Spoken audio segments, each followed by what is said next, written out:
Good morning, students. Welcome again to our new class. We are studying our second unit, genetics and evolution.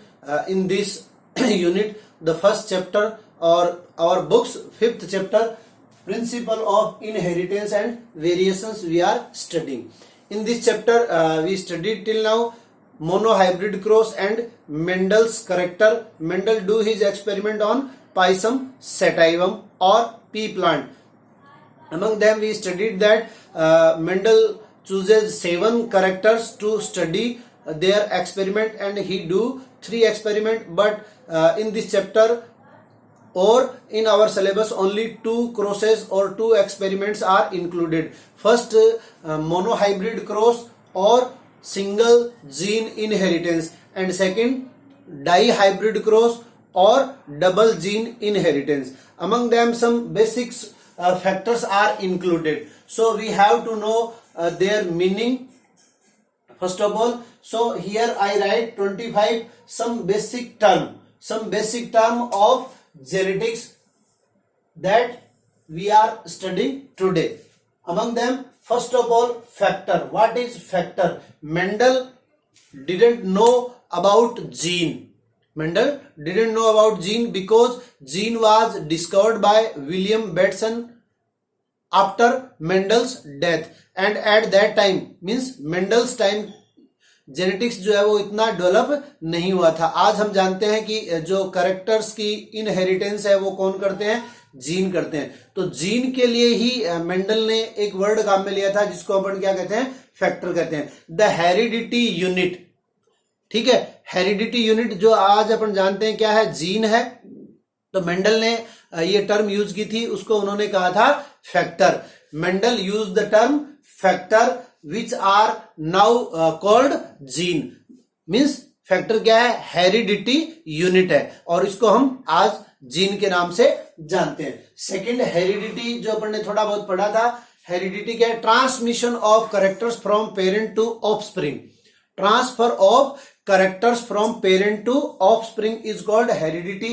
Means heredity may also be defined as the transmission of characters from one generation to successive generation. देखिए अपन जानते हैं, अपन ने पढ़ा है कि 2 प्रकार के reproduction है, सेक्सुअल और एसेक्सुअल. तो एसेक्सुअल रिप्रोडक्शन से जो ऑफस्प्रिंग प्रोड्यूस होती है उसको अपन कहते हैं क्लोन.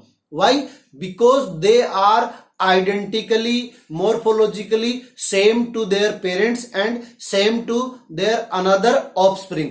और जो सेक्सुअल रिप्रोडक्शन से जो ऑफस्प्रिंग, जो भी न्यू जनरेशन क्रिएट होती है उसको अपन कहते हैं offspring, because they create variations. Clear? So what is heredity? Heredity is transmission of characters from parent to offspring. Heredity may be also defined as the transmission of characters from one generation to successive generations. Third, variations. ये भी अपन ने वैसे पढ़ लिया था. The differences shows by individual of a species. कोई भी species है, इंडिविजुअल स्पीसीज है, चाहे वो ह्यूमन बीइंग की हो या हमने जो लार्ज स्केल पे बात की थी. बाकी डिटेल में अपन वेरिएशंस को आगे भी पढ़ेंगे, लेकिन यहां आप इतना ही ध्यान में रखो कि जो डिफरेंशिएशन है किसके बीच में? इंडिविजुअल्स के बीच में. तो मैंने आपको बताया भी था कि एक ही जो पेरेंट्स हैं, उन पेरेंट्स की जितनी भी ऑफस्प्रिंग है वो भी आपस में क्या है? एक दूसरे के इक्विवेलेंट नहीं है, उनमें भी कुछ डिफरेंशिएशंस है. So that differentiations are called variations. Now next, trait और करेक्टर. करेक्टर क्या है? ये मैंने आपको बताया था कि हमें जो कुछ भी मिला है अपने पेरेंट से वो क्या है? करेक्टर्स है. तो it refers to any recognise feature. It means trait और करेक्टर क्या है? करेक्टर और trait are any recognise feature in an individual. Individual में जो भी फीचर अपने को शो होता है वो सारे के सारे क्या है? ट्रेट है या करेक्टर्स है. और जेनेटिक्स नेक्स्ट है अपना जेनेटिक्स. तो जेनेटिक्स मैंने आपको बता दिया, स्टडी ऑफ हेरिडिटी और we can say study of various traits coined by study of various feature which can transfer from one generation to another generation, or we can say in simple words genetics means study of heredity. और मैंने आपको बता दिया कि father of genetics कौन है, तो Gregor John Mendel है। और मॉडर्न जेनेटिक्स के फादर कौन है, विलियम बेटसन है, बिकॉज दे डिस्कवर्ड और कॉइंड जीन और they give the name gene to the factor. और दूसरी चीज आपको मैंने बताई दी कि क्लोन वर्ड जो है वो एसेक्सुअल रिप्रोडक्शन की ऑफस्प्रिंग को कहते हैं, और ऑफस्प्रिंग जो वर्ड है पर्टिकुलर वो सेक्सुअल रिप्रोडक्शन के लिए काम में लिया जाता है। नेक्स्ट जीन, जीन वही है क्या है अपना factor. It is a basic unit of heredity. Gene क्या है, बेसिक यूनिट है हेरिडिटी की। It is equivalent to the term factor used by Mendel. Gene are situated on chromosome. अब जीन कहां सिचुएटेड होते हैं, तो आप लोगों को पता होना चाहिए कि जीन जो है क्रोमोसोम्स पर सिचुएटेड होते हैं।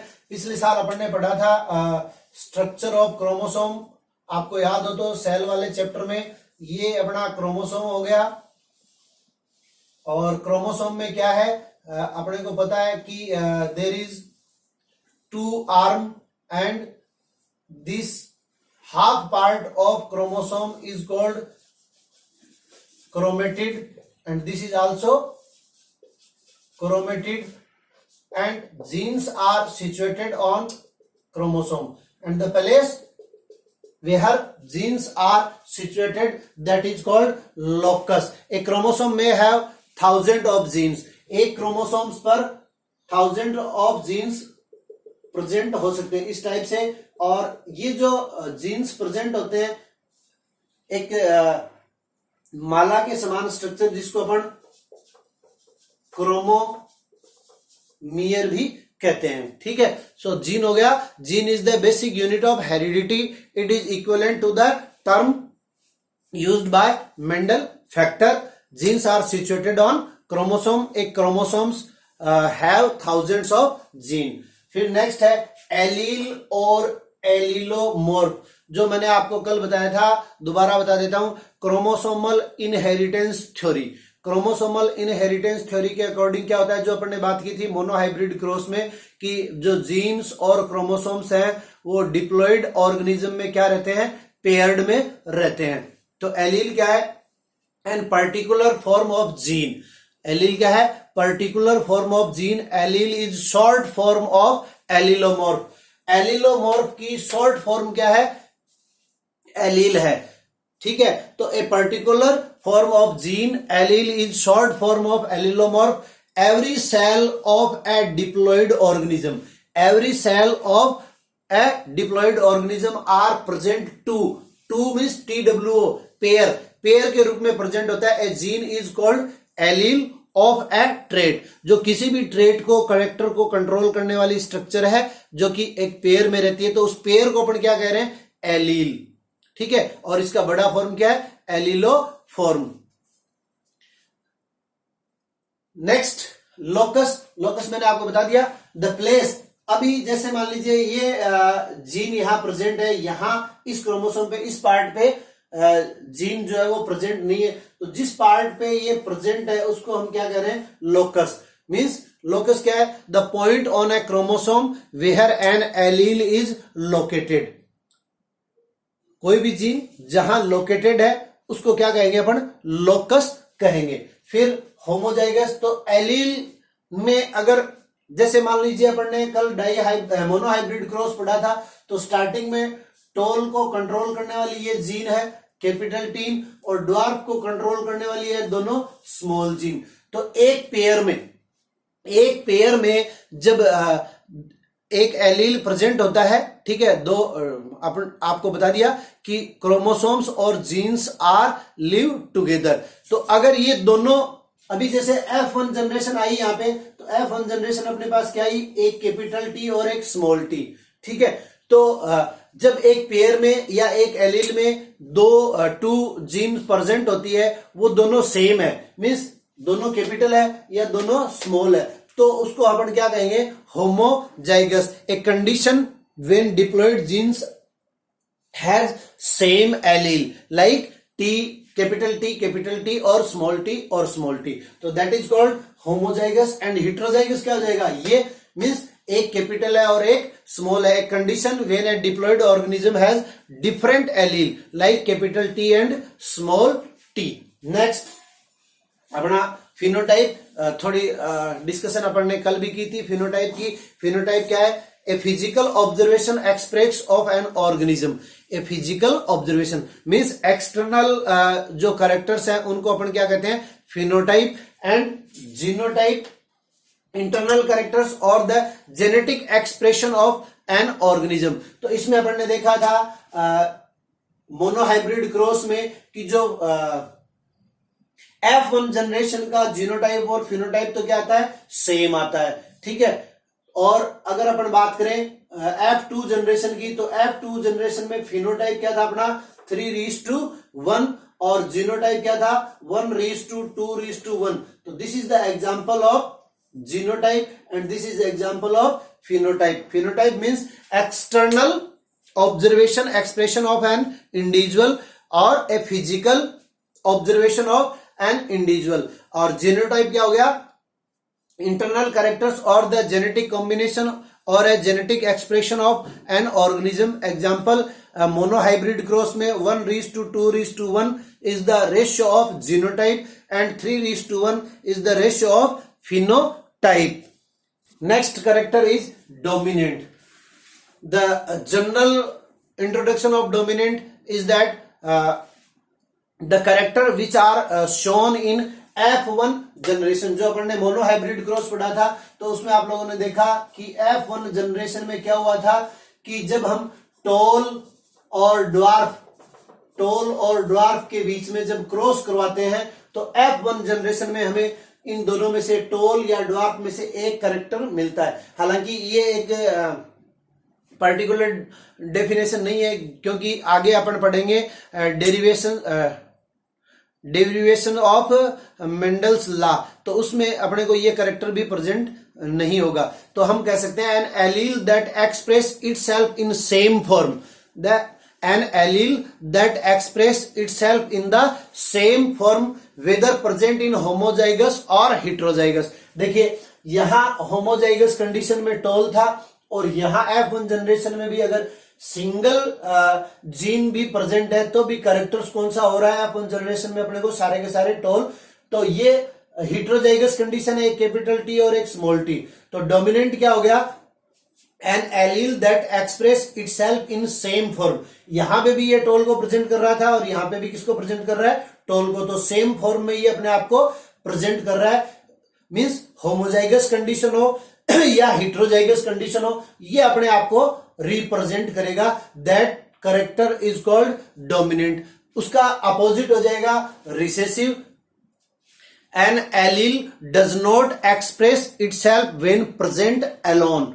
यानी यहां ये पेयर में प्रेजेंट है तब तो क्या कर रहा है? अपना कैरेक्टर शो कर रहा है ड्वार्फ का. लेकिन यहां जब एक इस डोमिनेंट जीन के साथ ये प्रेजेंट हो गया स्मॉल टी, तब ये अपने आप को एक्सप्रेस नहीं कर पा रहा है. So allele does not express itself when present alone with dominant allele. जब डोमिनेंट एलील के साथ में ये प्रेजेंट होता है हेटेरोजाइगस कंडीशन में तब अपने आप को ये रिप्रेजेंट नहीं करता है. It express itself only in homozygous condition.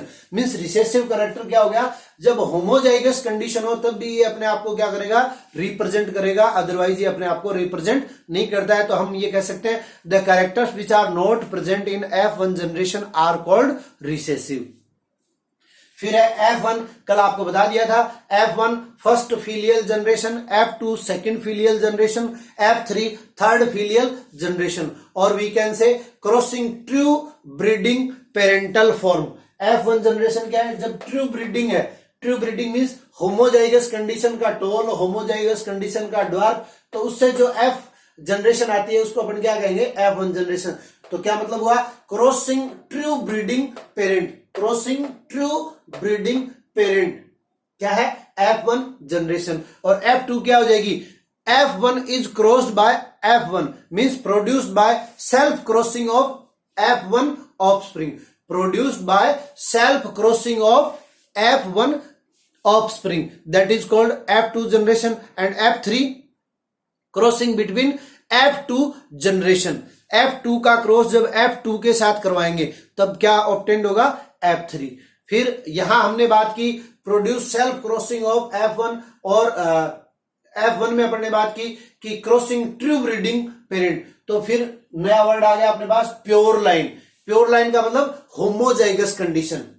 ये प्योर है, ये क्या हो गया, इम्प्योर हो गया। अगर जेनेटिकल कॉम्बिनेशन देखें इसका तो ये भी प्योर है और ये भी प्योर है। तो it is a character born from devised by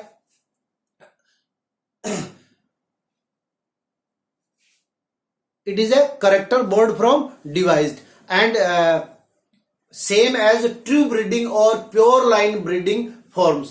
true breeding या प्योर लाइन जो फॉर्म होती है मींस आपको मैंने बता दिया कि होमोजाइगस कंडीशन जब होती है तो उसको अपन क्या कहते हैं, प्योर लाइन। उसके बाद में आता है पुन्नेट स्क्वायर। तो मैंने आपको कल भी बताया था कि जब हम क्रॉस करवाते हैं इस टाइप से जो मैंने लाइनिंग खींची है, ये नहीं करवा के अपन इस प्रकार से एक स्क्वायर का फॉर्मेशन करते हैं तो इसको क्या कहते हैं, पुन्नेट स्क्वायर। उससे मेल कैरेक्टर्स को अपन ऊपर लिख देते हैं और फीमेल कैरेक्टर को अपन साइड में लिख देते हैं, ठीक है ना। That is called पुन्नेट square and this is designed bye और डिस्कवर्ड बाय R.C. पुन्नेट। ये एक महिला थी, ये भी मैंने आपको कल बताया था, रेनल्ड कोरडल पुन्नेट इसका पूरा नाम है। तो आप लोग इतना याद रख लीजिए, R.C. पुन्नेट for study of genetics. Genetics की स्टडी के लिए R.C. पुन्नेट ने इसकी डिस्कवरी की थी। It helps A biologist not only to understand various probability combination but also their probability to occurrence in a generation, कि एक जनरेशन में किस प्रकार से प्रेजेंट होते हैं जीन्स जो है वो इसमें अपने को एक अच्छे ढंग से प्रेजेंट हो सकते हैं या शो हो सकते हैं। तो पुन्नेट स्क्वायर क्या है, it is A checker board, it is A checker board from devised by R.C. Punnett for study of genetics. It's help a biologist not only to understood various probability combination but also their probability of occurrence in a generation। या ये क्या जाएगी, F1 generation और फिर F1 generation का cross F1 generation से करवाएंगे तो F2 जनरेशन में भी अपन ने कल चेकर बोर्ड का फॉर्मेशन किया था। तो ये क्या करते हैं, ऑक्यूरेंस किसी भी जनरेशन की ऑक्यूरेंस को भी क्या करते हैं, रिप्रेजेंट करते हैं। नेक्स्ट अपना टेस्ट क्रॉस। अब इसको आप थोड़ा सा समझिए, ये बैक क्रॉस और टेस्ट क्रॉस में आपको करवा के बता देता हूं, ठीक है। तो टेस्ट क्रॉस क्या है, टेस्ट क्रॉस ये है कि जो F1 जनरेशन अपने को ऑब्टेंड होती है, ये F1 जनरेशन ऑब्टेंड हुई। अब हमने क्या किया था, F2 जनरेशन के लिए F1 जनरेशन का क्रॉस F1 जनरेशन से करवाया था, ठीक है। अभी मान लीजिए ये अपने पास आ गई F1 जनरेशन और इसका क्रॉस जब हम इसके साथ करवाते हैं मींस रिसेसिव कैरेक्टर वाले ट्रेट के, रिसेसिव कैरेक्टर्स के करवाते हैं, या जो F1 जनरेशन है उसमें भी क्या है, ये भी टॉल है और इसका रिसेसिव कैरेक्टर जो ड्वार्फ है इसके साथ क्रॉस करवाते हैं तो उसको अपन क्या कहते हैं, टेस्ट क्रॉस। ये देखिए, ये कैपिटल T, ये स्मॉल t, ये स्मॉल t, ये स्मॉल t। तो इसमें अपने को क्या हो जाएंगे, 1:1 रेशियो ऑब्टेंड होंगे हमेशा, 1:1 यानी 2 ड्वार्फ ऑब्टेंड होंगे और 2 टॉल ऑब्टेंड होंगे। तो इसको अपन क्या कहते हैं, test cross. Means F1 is crossed by homozygous recessive condition, ठीक है, ये हो गया। और अब हम क्या करते हैं, इसका क्रॉस इसके साथ करवाते हैं। तो इसके साथ करवाने पे क्या होगा, अपने को 1:0 रेशियो ऑब्टेंड होगा। ये देखिए सब में क्या हो जाएगा, एक कैपिटल T प्रेजेंट हो जाएगा। तो ये जब दोनों क्रॉस करवाते हैं मींस F1 जनरेशन का क्रॉस इसके डोमिनेंट होमोजाइगस से और रिसेसिव होमोजाइगस से क्रॉस करवाते हैं, बोथ क्रॉस। ये इतना पूरा का पूरा अपना क्या है, बैक है, बैक यानी पीछे जाना, ठीक है। तो F1 जनरेशन का हम यूं कह सकते हैं कि F1 जनरेशन का क्रॉस जब इसके पेरेंट से करवाते हैं तो that is called back cross, और जब F1 जनरेशन का क्रॉस इसके रिसेसिव पेरेंट से करवाते हैं तो that is called test cross. Clear, जब F1 जनरेशन का क्रॉस इसके रिसेसिव पेरेंट से करवाते हैं that is called test cross, और जब F1 जनरेशन का क्रॉस इसके बोथ पेरेंट से करवाते हैं that is called back cross. Monohybrid ये अपन ने कल पढ़ लिया था कि जब प्योर लाइन करेक्टर्स के बीच में क्रॉस करवाया जाता है तो उसको क्या कहते हैं, मोनोहाइब्रिड क्रॉस। और उसमें अपन क्या करते हैं, एक सिंगल करेक्टर को लेते हैं। मींस जैसे अपन ने ले लिया प्लांट की हाइट और कलर ऑफ फ्लावर और पोजीशन ऑफ फ्लावर, तो पोजीशन ऑफ फ्लावर क्या थी अपने पास, दो थी, एक एक्सियल और एक टर्मिनल। तो टर्मिनल और एक्सियल मींस करेक्टर अपन ने लिया एक, और उसके दो ट्रेट के बीच में जब क्रॉस करवाया तो उसको क्या कहेंगे, monohybrid cross. Whenever we included only a single character in a cross then it is called monohybrid cross. And next क्या है, dihybrid. Whenever we take two characters, इसको अपन डिटेल में आगे पढ़ने वाले हैं। जब हम मान लीजिए कल अपन ने लिया था ये हाइट ऑफ प्लांट, और इसके साथ हाइट ऑफ प्लांट के साथ हम जो 7 कैरेक्टर मेंडल ने लिए थे उसमें से कोई एक दूसरा कैरेक्टर और ले लें। हाइट ऑफ प्लांट ले लिया, कलर ऑफ फ्लावर ले लिया, दो कैरेक्टर को एक साथ लेके तो उसके ट्रेड कितने हो जाएंगे, 4। और उन 4 ट्रेड्स के बीच में जब क्रॉस करवाएंगे तो उसको अपन क्या कहेंगे, डाई हाइब्रिड क्रॉस। उसके बाद में प्लियोट्रोपी। तो अभी तक अपन ने पढ़ा है कि एक जीन जो है वो क्या करता है, एक कैरेक्टर को कंट्रोल करता है, ठीक है। तो प्लियोट्रोपी क्या है, प्लियोट्रोपी ये इफेक्ट है कि एक जीन जो है वो एक से ज्यादा कैरेक्टर्स को क्या कर रहा है, कंट्रोल कर रहा है। Means effect of single gene on more than one character, effect of single gene on more than one character. For example अपन ले लेते हैं, एक जीन है जो कि फ्लावर के कलर के लिए रिस्पॉन्सिबल है, ठीक है। फ्लावर का कलर अपन ने कल पढ़ा था वॉयलेट और व्हाइट, तो ये वॉयलेट के लिए अपन कहते हैं V और व्हाइट के लिए स्मॉल v, ठीक है। तो अब ये जो कैपिटल V है ये क्या करेगा कि gene responsible for flower colour also affect axial of leaves and colour of seed, ये सीड के कलर को भी इफेक्ट करेगा, और लीव्स के जो वेनेशंस हैं, यानी लीव्स किस प्रकार से अराइजेज होती है एक्सियल कंडीशन में या टर्मिनल कंडीशन में, उनको भी ये क्या कर लेता है, कंट्रोल कर लेता है। तो ऐसे बहुत कम जीन है, उन जीन्स को अपन क्या कहते हैं, उन जीन्स की स्टडी को प्लियोट्रोपी कहते हैं। मीन्स जो क्या करते हैं, एक कैरेक्टर के साथ साथ दूसरे कैरेक्टर्स जो है उनके ऊपर भी इफेक्ट डालते हैं। नेक्स्ट है अपना क्रॉस। तो क्रॉस किसे कहते हैं, the deliberate mating of two organism, the deliberate mating of two organism in a genetic analysis. Genetic analysis में ये जो मैटिंग हो रही है जो कि किस में है, अपने को पता है, अपन ने sexual reproduction in flowering plant पढ़ा था। तो sexual reproduction in flowering plant में अपन ने क्या देखा कि मेल रिप्रोडक्टिव पार्ट है वो फीमेल रिप्रोडक्टिव पार्ट के ऊपर ट्रांसफर होता है, या मेल गेमेट जो है वो ट्रांसफर होते हैं, तो इसी को अपन क्या कहते हैं, क्रॉस कहते हैं। तो the deliberating mating of two generation in a genetic analysis is called cross. उसके बाद में रेसिपल क्रॉस, तो इसको भी आप देख लीजिए। रेसिपल क्रॉसिंग के अंतर्गत क्या है कि ये जो अपन ने क्रॉस करवाया था, जो अपन ने पढ़ा था मोनोहाइब्रिड क्रॉस, इस मोनोहाइब्रिड क्रॉस में हमने क्या किया, मान लीजिए ये टॉल है और ये ड्वार्फ है, तो एक का तो हमने क्या लिया था, एक का तो हमने लिया था पोलन ग्रेन और दूसरे का लिया था स्टिग्मा। यानी जो मेंडल ने एक्सपेरिमेंट किए मैंने आपको बताया था, सबसे पहले इमेस्क्यूलेशन किया, इमेस्क्यूलेशन में क्या होता, रिमूविंग ऑफ स्टेमन्स और मेल रिप्रोडक्टिव पार्ट, उसके बाद में बेगिंग, उसके बाद में टैगिंग, ये अपन ने पढ़ा था, ये अपने प्रैक्टिकल में भी है। तो एक बार हमने जो टॉल प्लांट है उसका क्या ले लिया, पोलन ग्रेन ले लिया, और जो ड्वार्फ प्लांट है उसका क्या ले लिया, हमने स्टिग्मा ले लिया। सेकेंड टाइम क्या करेंगे कि जो टॉल प्लांट है उसका स्टिग्मा ले लेंगे, और जो ड्वार्फ प्लांट है इसका पोलन ग्रेन ले लेंगे, और ये क्रॉस करवाएंगे, तो उसको क्या कहते हैं, रेसिप्रोकल क्रॉस। ठीक है, समझ में आया बात। द टू वे क्रॉसेस, तो रेसिप्रोकल क्रॉस की डेफिनेशन क्या होगी, two way crosses in which both parents get a chance to act as male and female। Reciprocal cross में क्या हो गया, यहां हमने पहले इसको मेल माना था और इसका स्टिग्मा लिया था काम में, या एम्ब्रियो से काम में लिया था, तो ये फीमेल हो गया। नेक्स्ट टाइम इसका पोलन ग्रेन लेंगे और इसका स्टिग्मा लेंगे, तो वो क्या हो जाएगा, reciprocal cross, two way cross in which both parents get a chance to act as male and female. तो ये कुछ अपनी बेसिक टर्म्स थी आगे पढ़ने के लिए, ताकि अपने को ये बेसिक टर्म अगर समझ में आ जाएगी तो आगे अपन जेनेटिक्स जो है वो इजीली स्टडी कर सकेंगे। आज के लिए इतना ही। Thank you.